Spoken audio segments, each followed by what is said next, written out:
আগামী নির্বাচনকে সামনে রেখে নাগরিকদের প্রত্যাশা তুলে ধরতে রাজধানীর চীন মৈত্রী সম্মেলন কেন্দ্রে এক সংলাপের আয়োজন করে এসডিজি বাস্তবায়নে নাগরিক প্ল্যাটফর্ম বাংলাদেশ, যেখানে আগামী সরকার ও নির্বাচনে নাগরিকদের বিভিন্ন প্রত্যাশা তুলে ধরতে নাগরিক ইশতেহার উপস্থাপন করা হয়।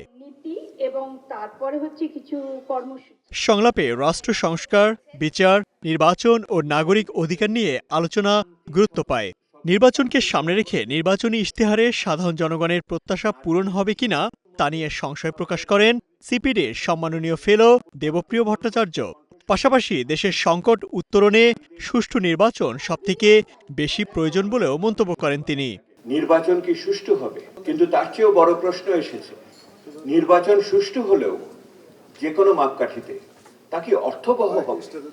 আমরা কি কোনো পরিবর্তন পাবো কিনা, নাকি আবারই পুরনো ধারাবাহিকতার ভিতরে আমরা সেই গড্ডালিকা প্রবাহে প্রবেশ করব? প্রান্তিক জনগোষ্ঠীর কণ্ঠস্বর সেখানে আসবে কিনা? নারীদের বিষয়, ধর্মীয় ও জাতিগত সংখ্যালঘু, প্রান্তিক ও পিছিয়ে পড়া বিপন্ন জনগোষ্ঠী, তারা কি এর ভিতরে স্থান করে নিতে পারবে আগামী দিনের রাষ্ট্রচিন্তার ভিতরে? নির্বাচনকে সুষ্ঠু ও পরবর্তী সরকারকে নিরবচ্ছিন্ন কাজ করতে রাজনৈতিক দলগুলোকে একটি ঐক্যমতে আসার আহ্বান জানান বিএনপির স্থায়ী কমিটির সদস্য আমির খসরু মাহমুদ চৌধুরী। কোন সরকার একা কোনো কিছু সমাধান দিতে পারে না, এবং সেটা যদি ডেলিভার করতে হয়, সেটা যদি বাস্তবায়ন করতে হয়, এখানে একটা পার্টনারশিপের বিষয় আছে। রাজনীতিবিদদের উপর কেন যেন জনগণের আস্থা আসছে না, এটা তো সত্য কথা, বিশ্বাস করতে চাচ্ছে না। তাই আমরা কি করা দরকার, এজ এ পার্টি আমাদের কি করা দরকার?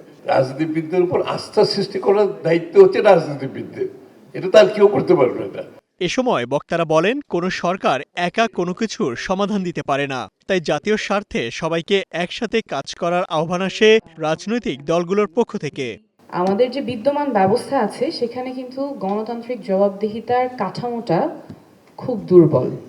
জনগণের ভোটে সংসদে যাচ্ছেন, কিন্তু তারা দলের বিরুদ্ধে ভোট দিলে আর এমপি থাকতে পারবেন না। অর্থাৎ জনগণের ভোটে তারা সংসদে যাচ্ছেন জনপ্রতিনিধি হওয়ার জন্য, কিন্তু জনপ্রতিনিধি হওয়ার উপায়টা তাদের জন্য সাংবিধানিকভাবেই বন্ধ করা আছে। আসেন আমরা একটা ঐক্যমতে আসি, একটা চুক্তিতে আসি, পাবলিক চুক্তিতে, যে আমরা নিজেরা নির্বাচনের ব্যাপারে কোনো মব করব না, মাসেলম্যানকে ব্যবহার করব না, সুষ্ঠু নির্বাচনের নিশ্চয়তা দিব। এ সময় স্বাধীনতা, সার্বভৌমত্ব ও রাষ্ট্র সংস্কারের বিষয়টি তুলে ধরা হয়। পাশাপাশি সুশাসন, স্বচ্ছতা ও গণতান্ত্রিক জবাবদিহিতার বিষয়গুলো উঠে আসে সংলাপে। Imtiaz Ahmed, star news, Dhaka.